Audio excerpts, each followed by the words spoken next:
Hello student, Hindi rocks में मैं doctor कुसुम शर्मा आपका स्वागत करती हूँ। पिछले वीडियो में हमने परशुराम जी के विषय में पढ़ा था। लक्ष्मण परशुराम संवाद के अंतर्गत हमने परशुराम जी के बारे में विस्तार से आपको बताया था। आज हम क्षितिज भाग 2 के लक्ष्मण परशुराम संवाद के पाठ का अध्ययन करेंगे और इसमें मैं आपको लक्ष्मण परशुराम संवाद के बारे में पढ़ाऊंगी। बच्चों, लक्ष्मण परशुराम संवाद रामचरितमानस का एक अत्यंत महत्वपूर्ण हिस्सा है।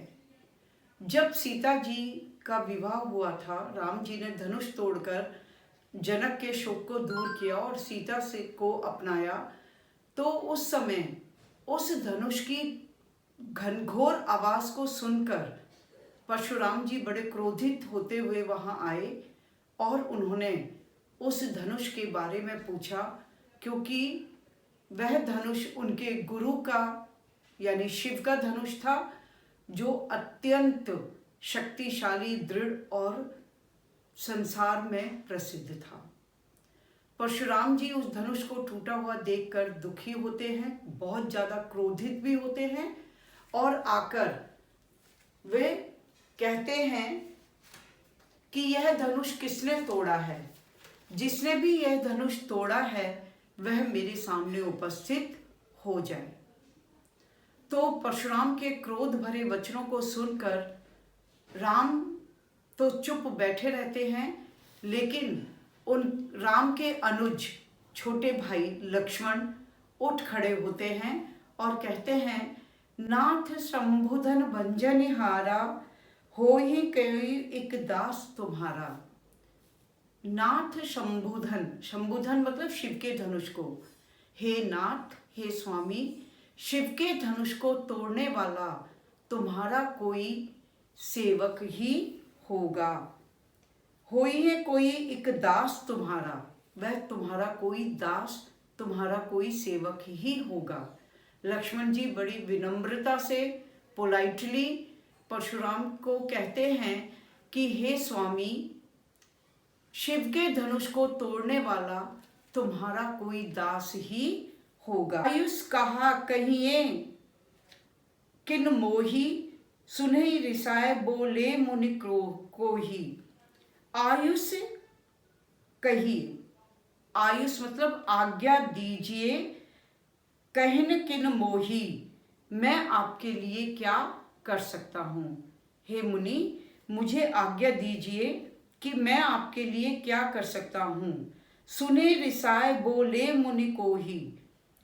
इस बात को सुनकर परशुराम जी बहुत अधिक क्रोधित हो गए।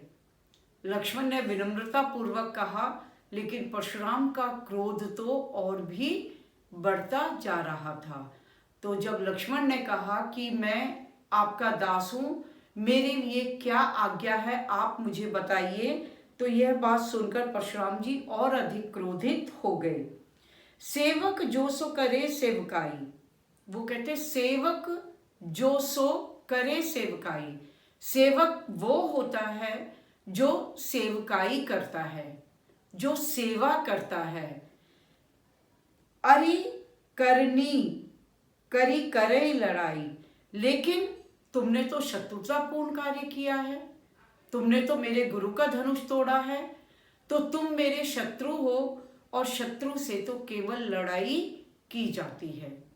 परशुराम जी कहते हैं कि सेवक वो होता है जो सेवकाई करता है, लेकिन तुमने तो शत्रुतापूर्ण कार्य किया है, इसलिए तुमसे तो केवल लड़ाई ही हो सकती है। सुनहु राम जेहि शिव धनु तोरा, सहस बाहु सम सो रिपु मोरा। सुनहु राम, हे राम सुनो, जिसने भी इस धनुष को तोड़ा है, शिव के धनुष को तोड़ा है, वह सहस बाहु राजा के समान मेरा शत्रु है। सहस बाहु एक राजा था, बड़ा बलशाली था। माना जाता है कि उसकी बाहों में 1000 भुजाओं का बल था और उन्होंने परशुराम के पिता का वध किया था, उनका अपमान किया था। तो इसलिए सहस्त्रबाहु उनका बड़ा ही विरोधी शत्रु था, बहुत बड़ा उनका शत्रु था। और परशुराम जी ने न केवल सहस्त्रबाहु को मारा बल्कि इस पृथ्वी को भी 21 बार क्षत्रियों से विहीन कर दिया था। पृथ्वी से सारे क्षत्रियों को मार गिराया था 21 बार। केवल वही क्षत्रिय बचे रहते थे जो गर्भ में पल रहे थे। तो परशुराम जी कहते हैं कि जिसने भी मेरे गुरु शिव के धनुष को तोड़ा है वह सहस्त्रबाहु राजा के समान मेरा सबसे बड़ा विरोधी है, शत्रु है। सो बिल गाओ बिहाय समाजा, न तो मारे जेहि सब राजा, ना तो मारे जेहि सब राजा। सो बिल गाओ, तो जिसने भी इस धनुष को तोड़ा है उसे बिलगाओ मतलब अलग कर दो, उसको मेरे सामने उपस्थित कर दो, नहीं तो सारे राजा मारे जाएंगे।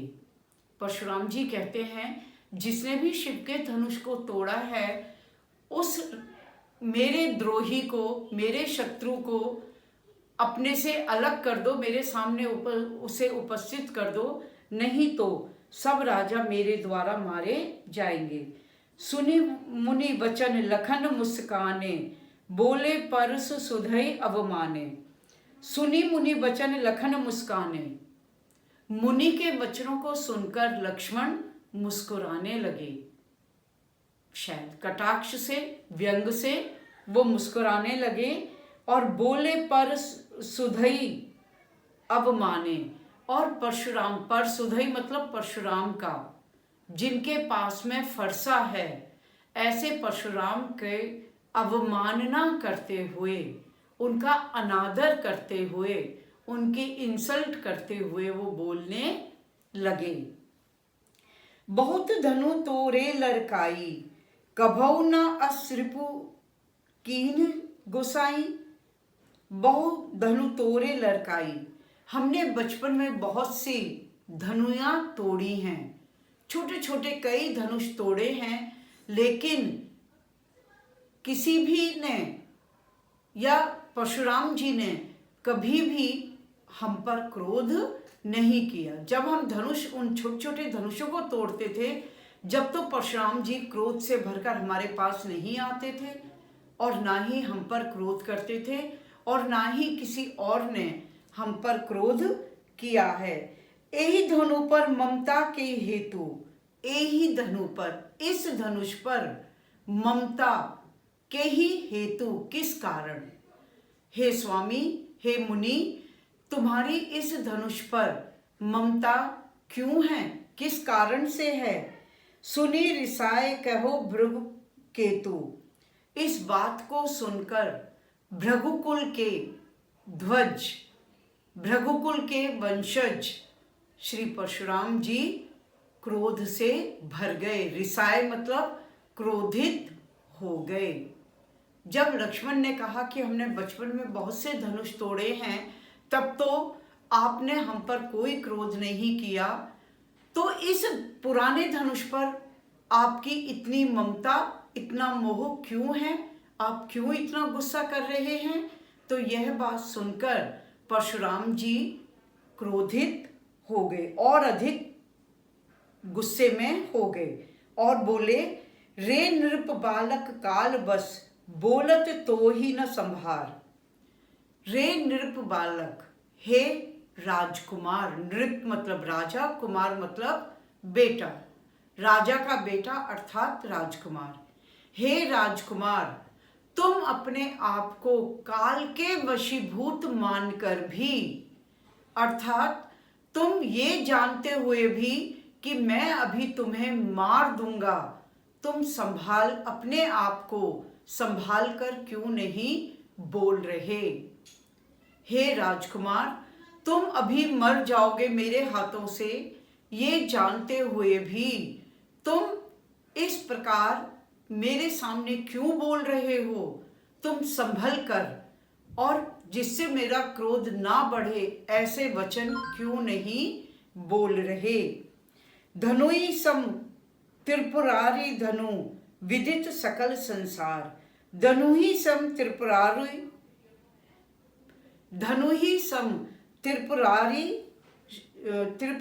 धनु विदित सकल संसार।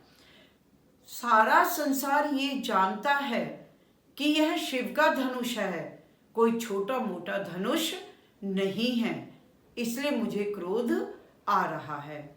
परशुराम जी कहते हैं कि सारा संसार जानता है कि यह शिव का धनुष है और यह अन्य छोटे मोटे धनुष के समान नहीं है। यह जानते हुए भी तुम इस धनुष के तोड़ने में अपनी गलती को नहीं मान रहे हो। परशुराम जी यहाँ पर शिव के धनुष के बारे में बताते हैं। वो कहते इस बात की ओर संकेत कर रहे हैं कि यह शिव का धनुष है, कोई छोटा मोटा ऐरा गहरा धनुष नहीं है, क्योंकि इसी धनुष से शिव ने त्रिपुर का नाश किया था। परशुराम जी ये बताना चाहते हैं कि इस संसार में दो धनुष सबसे सुदृढ़, प्रबल और भयंकर हैं, जिनको चलाना कोई सबके बस की बात नहीं है। एक धनुष तो परशुराम जी के पास है और दूसरा धनुष वही शिव धनुष है जो जनक की सभा में रखा था, जो जिस धनुष से शंकर जी ने त्रिपुर का नाश किया था। यानी एक ही बाण में उन्होंने 3 पुरों का, किलों का, महलों का नाश कर दिया था। अब ये त्रिपुर क्या है, ये बहुत लंबी स्टोरी है, इसे फिर कभी मैं बताऊंगी, क्योंकि ये फिर हमारा प्रसंग इधर उधर हो जाएगा, आपकी समझ में नहीं आ पाएगा कि कैसे लिखना है। तो आप सिर्फ इतना याद रखिए कि ये महत्वपूर्ण धनुष है। इसी धनुष से शिवजी ने त्रिपुर का नाश किया था, इसलिए परशुराम जी बहुत अधिक क्रोधित हो रहे हैं। तो यहाँ पर तुलसीदास जी ने दोहा और चौपाई छंद का प्रयोग किया है। अनुप्रास अलंकार है, नाटकीय शैली का प्रयोग है, यानी संवाद है। लक्ष्मण जी बोलते हैं, मुस्कुराते हैं, परशुराम जी क्रोधित होते हैं। तो इस तरह जैसे नाटक में अभिनय होता है, इस प्रकार का नाटकीय शैली का प्रयोग इस पद में किया गया है। तुलसीदास जी के पद बहुत बहुत इम्पोर्टेंट है परीक्षा के पॉइंट ऑफ व्यू से, एग्जाम के पॉइंट ऑफ व्यू से। तो आप, क्योंकि ये अवधी भाषा में लिखा गया है, आम बोलचाल की हिंदी भाषा का नहीं है, जो सरलता से आपको समझ में आ जाए, आप इस वीडियो को कम से कम 3-4 बार देखेंगे, अपनी पुस्तक सामने रखकर एक एक शब्द को पढ़ेंगे, तभी आपको ये समझ में आएगा। और ये बहुत इम्पोर्टेंट है। और अगर आपको ये व्याख्या अच्छी लगी तो लाइक करें, सब्सक्राइब करें, और अगर कोई शंका हो तो हम कमेंट्स करके पूछ सकते हैं। Thank you.